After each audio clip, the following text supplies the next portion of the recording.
여러분들의 인생 가운데 돌이 날라오는 그러한 상황을 맞닥뜨린 적이 있으십니까? 사실 우리들의 인생 가운데 돌을 맞는 순간은 정말 많이 일어납니다. 그 돌의 모양만 조금 다를 뿐이죠. 어떨 때는 직장에서 이유 없이 억울한 그런 비난과 오해를 당할 때, 그럴 때 돌이 우리에게 날라드는 것처럼 느껴질 때고 있습니다. 또 혹은 내 생각과는 다른 일들이 나의 삶 가운데 펼쳐졌을 때, 그때도 무언가 돌이 하나 나에게 날라온 것처럼 느껴지죠. 건강이 무너지고 또 내가 상상할 수 없는 일들이 펼쳐졌을 때, 그럴 때마다 우리는 돌을 막고 있는 듯한 그러한 어려움에 처합니다. 그 순간 여러분들은 무엇으로 버티셨습니까?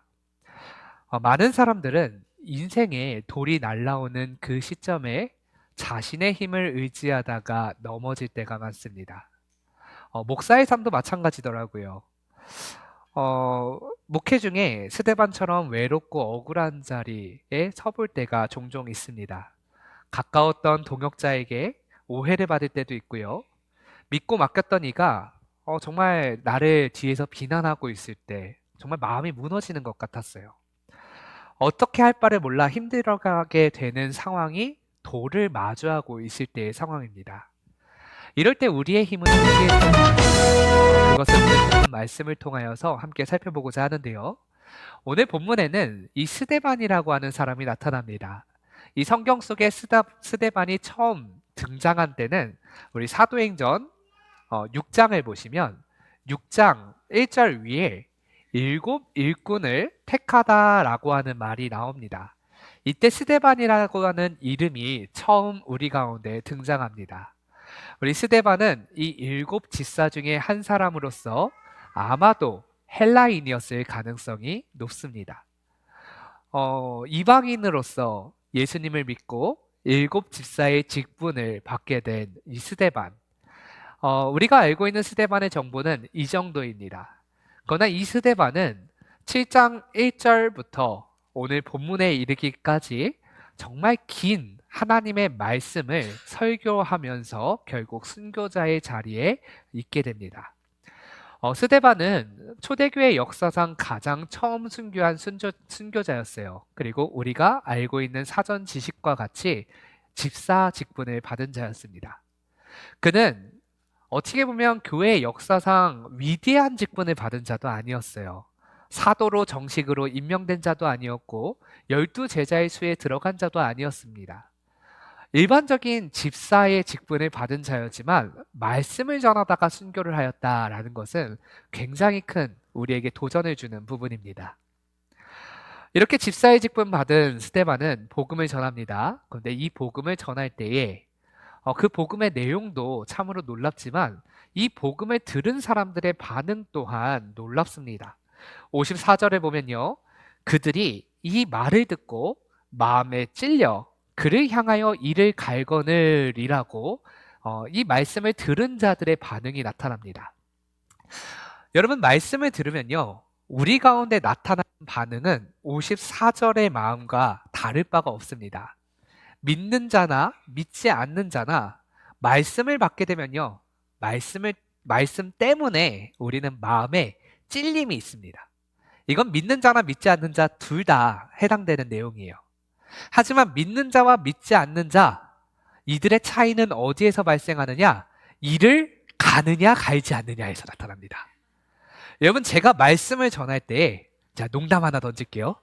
말씀 간혹 전하고 제가 쫄아요. 우리 성도님들 얼굴 보고. 좀 웃으면 좋겠는데 이 말씀을 딱 듣고 표정이 싹 굳으시는 분들을 보면 솔직히 좁니다. 왜 얼굴이 굳었지? 일을 가시나? 여러분 말씀이 우리 가운데 주어지면 우리에게서 나타나는 반응은요. 찔리는 건 당연한 반응이에요. 그런데 믿는 자들은 찔리고 나서 일을 가는 것이 아니라 어떻게 결단하느냐? 아, 내가 말씀을 통하여서 변화되야겠구나 라고 결단을 하게 되어 있습니다. 말씀을 통하여 결단한다, 변하게 된다라는 것은 그리스도교 역사를 쭉 살펴볼 때 하나님께서 단 한 번도 빠짐없이 우리들에게 은혜 주시는 방법이에요. 예수님께서 말씀으로 우리를 가르치셨습니다. 예수님이 부활하시고 나서 말씀으로 우리에게 가르치셨어요. 사도들이, 그리고 또 오늘 본문에 나타난 스데반이 말씀으로 우리를 가르칩니다. 말씀을 듣고 찔려요. 그러면 우리는 변화되어야 돼요. 믿는 자들은 말씀 배우기를 기피해서는 안 됩니다. 말씀 때문에 찔려하는 것을 두려워해서는 안 돼요. 말씀 때문에 찔린다 할지라도 이 말씀이 나를 하나님의 백성으로 만들어가는 과정이라는 것, 그것이 우리에게 기쁨이 돼야 됩니다. 우리 하늘의 교회는요, 정말 좋은 교회예요. 아멘이 없었지만 정말 좋은 교회예요. 우리는 말씀을 배울 수 있는 기회가 엄청나게 많습니다. 많은 목사님들이 찾아오세요. 실제로 찾아오셔서 저한테 어떻게 하면 이렇게 양육과 훈련을 체계적으로 할 수 있느냐라고 물어보세요. 정말 많이 가르쳐 드렸어요. 그런데 말씀 가르치는 일이 쉽지만은 않습니다. 많은 목사님들이 배우셨지만 실제로 각 교회마다 이 양육과 훈련 시스템이 세워지는 건 정말 요원한 일입니다. 왜 그러냐면요, 우리 인간의 연약함 때문에 그래요. 인간은 연약해서 말씀을 들으면 찔리는 게 당연한 건데, 우리 인간은 또 연약해서 찔리면 어떻게 하는지 아십니까?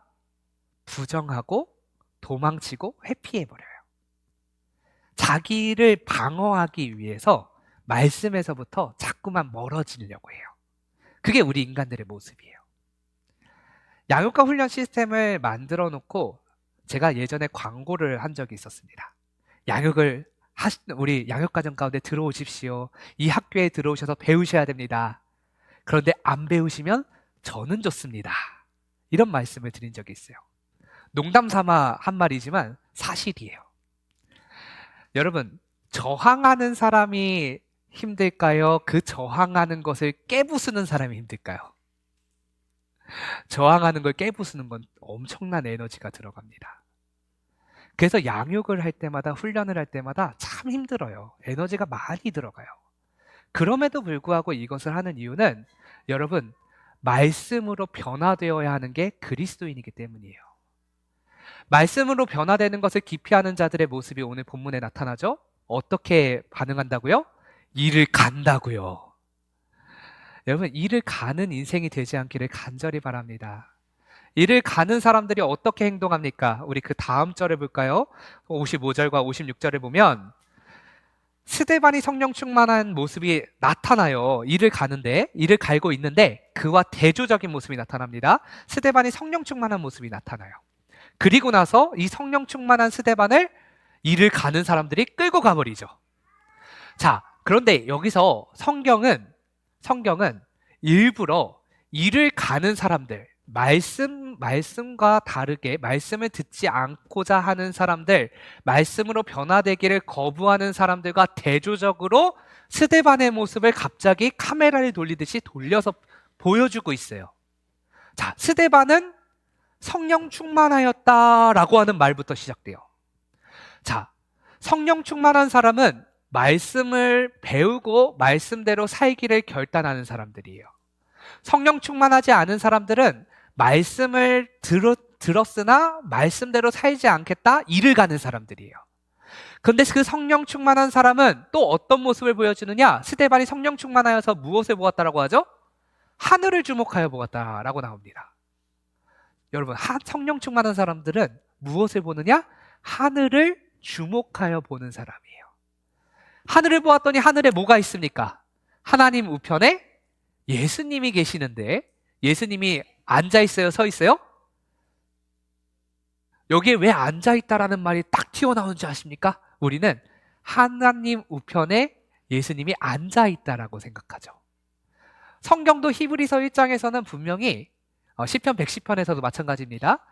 하나님 우편에 메시아가 앉아 계세요. 그런데 지금 예수님이 앉아 있는 게 아니라 서 계세요. 왜 서 계실까요? 왜 서 계시냐면 이 스데반을 보시려고, 자세히 보시려고, 더 가까이 보시려고 서 계시는 겁니다. 여러분, 아직까지 지금 스데반은 돌 맞아 죽는 상황이 아니에요. 지금 이 상황을 한번 상상해 볼까요? 스데반은 성령 충만하여서 하늘을 바라보고 있습니다. 예수님은 스데반을 바라보고 있어요. 그때 군중들은 어떤 상황이죠? 이를 갈고 있는 상황이에요. 어떤 학자들은 이렇게 얘기해요. 순교하는 스데반을 데려가시려고 예수님이 서 계신다. 이렇게 말하는 학자들도 있어요. 그러나 아직 순교의 상황은 발생하지 않았어요. 그 말은 무슨 말이냐면, 여러분, 우리가 순교의 상황 속에서 하나님을 바라보는 게 아니에요. 우리는 항상 하나님을 바라봐야 되는 존재예요. 우리는 항상 성령 충만하여서 예수님을 바라보고, 예수님도 항상 성령 충만한 사람들을 앉아 계시는 분이 아니라 서서 바라보시는 분이에요.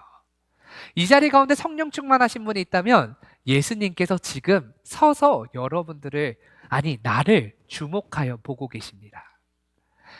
여러분, 이게 성령 충만입니다. 이렇게 말씀을 받아들이지 않는 자와 또 말씀 가운데 성령 충만한 자를 대조하여서 보여주고 있어요. 우리가 여기서 또 한 가지 생각해 봐야 될 점이 있어요. 여러분, 무엇이 좋은 말씀일까요?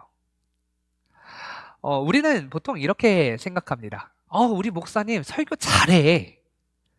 아멘 소리가 없는 거 보면 이것도 또 거짓말인 것 같아요. 설교 잘해. 그래요. 이렇게 표현할게요. 망상을 하시는 분들이 있어요. 근데 뭐가 좋은 설교일까요? 여러분, 좋은 말씀은요, 내가 변화되겠다라고 하는 결단이 생기게 하는 말씀이 좋은 말씀이에요. 여러분, 진짜 좋은 말씀은 이 설교자가 무슨 말을 한다고 해서 이게 좋은 말씀, 나쁜 말씀을 판가름하지 않습니다. 개떡 같은 말씀이 나와도 찰떡같이 받아들이면 그건 찰떡이 되는 거예요. 그런데 내가 개떡 같은 말을 했는데 찰떡같이 못 받아들이고 개떡으로 받아들인다. 개떡 되는 거고요. 찰떡같이 말해도 개떡처럼 받아들인다. 그거 개떡인 겁니다. 여러분, 좋은 예배는 그렇다면 뭘까요? 좋은 예배는요, 좋은 예배자가 만듭니다.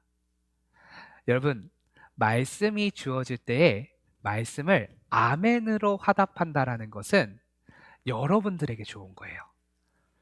여러분, 저한테 좋은 거 하나도 없습니다. 저는 어차피 준비된 말씀 똑같이 전하는 거예요. 아멘으로 화답하면 여러분들의 인생이 변화됩니다. 아멘으로 화답하면 말씀 안에서 여러분들의 인생이 말씀대로 변화되는 거예요. 그게 성령 충만의 모습이에요. 이 성령 충만한 스데반을 이제는 사람들이, 말씀을 받아들이지 아니했던 사람들이 끌고 갑니다. 우리 47절과 48절을 보면요, 그들이 큰 소리를 지르며 귀를 막고 일제히 그들에게 달려들어 성 밖으로 내치고 돌로 칠세 증인들이 옷을 벗어 사울이라 하는 청년의 발 앞에 두니라 라고 나옵니다. 이제 말씀을 받아들이지 않던 사람들이 성령 충만하여서 예수님이 주목하고 있는 그를 소리를 지르면서 이제 끌고 나갑니다. 끌고 나가면서, 성 밖으로 끌고 나가면서 이제 증인들이 옷을 벗어 우리가 잘 알고 있는 사울의 발 앞에 둡니다. 사울은 청년이다라고 이렇게 쓰여져 있는데 학자들은 두 가지로 이제 해석을 합니다. 청년이라고 하는 시기에 대해서 어떤 학자들은 15세에서부터 30세 사이의 인물로 나이대로 해석하는 사람도 있고요. 어떤 사람들은 결혼 이전의 사람이라고 해석할 때도 있습니다. 결혼 이전의 사람이라면 약 한 15세에서 17세 사이의 사람이었을 거고요. 사울이었을 거고요. 혹은 전자라면 아마도 20대의 젊은 나이 혹은 30대 초반의 젊은 나이의 사울이었을 거예요. 근데 그 사울 발 앞에 지금 옷을 두었다라는 것은 사울이 젊은 나이에서도 종교 재판관의 역할을 했다라는 겁니다. 사울에 대해서는 이후에 계속해서 살펴보기 때문에 이 정도로 딱 정리를 하고요. 그런데 지금 수많은 사람들이 이제 사울 발 앞에 증인들은 옷을 놓고 이 스데반을 끌고 성 밖으로 갑니다. 그러면 이제 스데반의 관점으로 돌아와 봅시다. 스데반의 입장에서는 무엇이 보였느냐? 자, 스데반의 입장에서는 사람들이 내 멱살을 잡고 혹은 막 때리면서 성 밖으로 끌고 나갔을 거예요. 나갔더니 나를 둘러싸고 사람들이 돌을 들고 있고 이제 증인들이 이제 사울 앞에, 젊은 사람 앞에 옷을 두면서 저 사람 죽일까요 말까요? 이렇게 판결을 기다리고 있어요. 사울은 아마도 거기서 죽여도 된다, 저자는 유죄하다라고 판결을 내렸겠죠. 그러면서 이제 돌 맞을 준비를 하고 있을 때, 그때 스데반은 뭘 하고 있었을까?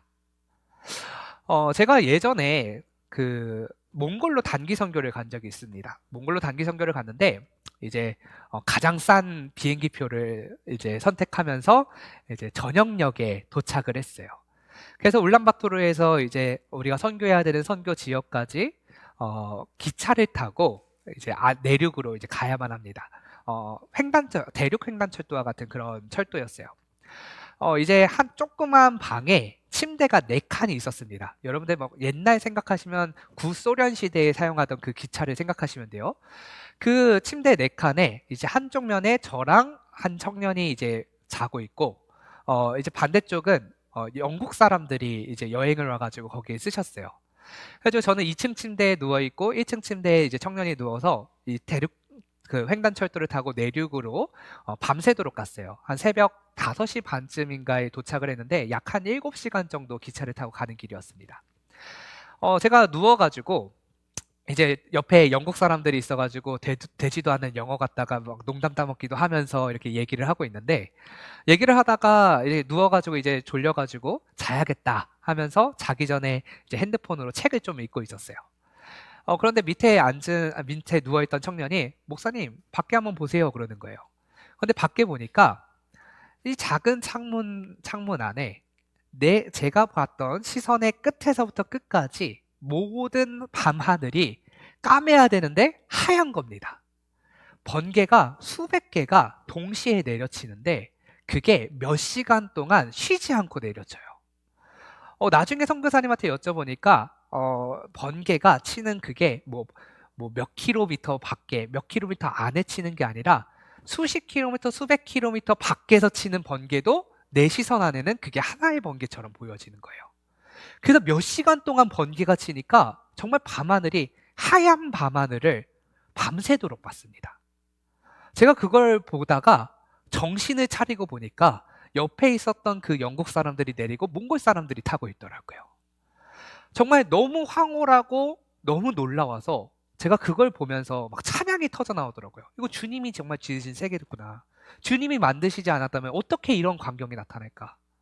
옆 사람들이 바뀌는데도 그것도 모르고 저에게 중요한 것은 그 황홀한 바깥 세상을 바라보는 거였어요. 여러분, 다시 스데반으로 돌아와 봅시다.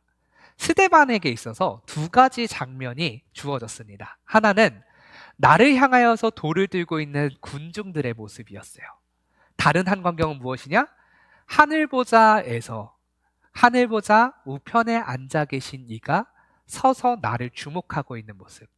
어떤 게 그에게 있어서 시선에 꽂히는 한 장면이었겠습니까? 아마도 후자겠죠. 아마도 예수님이 서서 나를 바라보고 계심이 그에게는 훨씬 더 황홀하고 놀랍고, 또 그 군중의 어떠한 공포감에서도 뛰어넘을 수 있는 광경이었을 거예요. 그래서 스데반은 59절에 이렇게 얘기할 수 있습니다. 주 예수여, 내 영혼을 받으시옵소서. 스데반이 만일 사람들을 보았다면 이렇게 말했을 겁니다. 너가 뭔데 나한테 돌을 던지니? 너가 뭔데 지금 나를 향하여서 그렇게 소리를 지르고 나를 끌고 갈 수 있니? 그러나 스데반은 이 세상을 향하여서 이야기한 게 아니었어요. 세상을 바라보지 않았기 때문에 세상을 향하여서 이야기하지 아니하고, 그가 바라봤던 것은 하늘나라였기 때문에 하늘의 응답으로 예수님, 내 영혼을 받아주시옵소서, 그렇게 이야기할 수 있었다는 거죠. 사랑하는 여러분, 성령 충만이라고 하는 것, 그것에 대해서 우리들의 오해가 있습니다. 성령 충만, 막 찬양할 때 감격이 오고, 말씀을 들을 때 감동이 생기고, 기도를 할 때 눈물이 나고, 그게 성령 충만인가? 아니에요. 진짜 성령 충만은 무엇이냐? 내가 눈물을 흘리는 것, 그것이 아니라 내가 하나님을 향하여서 눈길을 두는 것, 그게 성령 충만입니다. 진짜 성령 충만은 하늘나라 그 소망으로 가득 차서 하늘에 계신 예수 그리스도를 바라보는 것, 그게 성령 충만이고, 성령 충만할 때 어떤 일이 발생하는지 아십니까? 바로 60절입니다. 무릎을 꿇고 크게 불러 이르되 주여 이 죄를 그들에게 돌리지 마옵소서 이 말을 하고 자니라. 얼마나 놀라운 성령 충만의 장면인 줄 아십니까? 여러분, 이 말 누가 했냐면 예수님이 십자가에서 하셨습니다. 예수님이 십자가에서 하신 그 말을 그대로 할 수 있었다라는 것. 죽음의 공포 가운데에서 이 이야기를 할 수 있었다라는 것은 그가 내가 죽는다가 아니라 하나님께 완전히 사로잡혀서 성령 충만한 가운데 이제는 예수 그리스도의 삶이 자신의 삶이고 예수 그리스도의 죽음이 자신의 죽음이고 예수 그리스도의 부활이 자신의 부활이며 예수 그리스도의 영광이 자신의 영광이라는 것을 알았다라는 거예요. 이게 성령 충만이에요. 성령 충만하면 하나님 나라가 세워지는 겁니다. 성령 충만하면 하나님 나라의 도구가 될 수 있는 거예요. 성령 충만하면 하나님께서 나를 주목하여 보시고 내 인생에 개입하시는 겁니다. 그게 성령 충만입니다. 사랑하는 여러분, 성령 충만하시기를 간절히 바랍니다. 감정에 이끌리는 인생이 아니라 성령에 이끌리는 인생으로 나아가야 합니다. 자녀를 대할 때, 직장을 섬길 때, 교회 안에서 봉사할 때 우리를 향하여서 많은 돌멩이들이 날라올 거예요. 때로는 그 돌멩이 속에 정말 원망하고 고통스러울 때도 있습니다. 그때 여러분들 스스로 물어야 돼요. 나는 지금 성령에 이끌리고 있는가? 아니면 감정과 상처에 끌려가고 있는가? 오늘 이 말씀이 우리를 향하여 이렇게 외칩니다. 너는 지금 누구를 향하여 눈길을 두고 있는가? 누가 너를 지금 바라보고 있는가? 누가 너의 인생의 도움인가? 그 질문을 하고 있는 거예요. 성령 충만한 삶은요, 자신의 생각, 자신의 마음, 자신의 상식을 거부하는 삶입니다. 복수할 자격이 있어도 용서하는 게 성령 충만입니다. 피할 길이 있어도 담대히 나가는 게 성령 충만입니다. 모든 사람이 도망쳐도 끝까지 자리를 지키는 것이 성령 충만입니다. 그것이 곧 믿음입니다. 비상한 믿음은 상식에 맞지 않지만 하나님께는 맞는 믿음이죠. 내 상식을 주장하지 아니하고 하나님의 상식으로 사는 것, 그것이 곧 성령 충만입니다.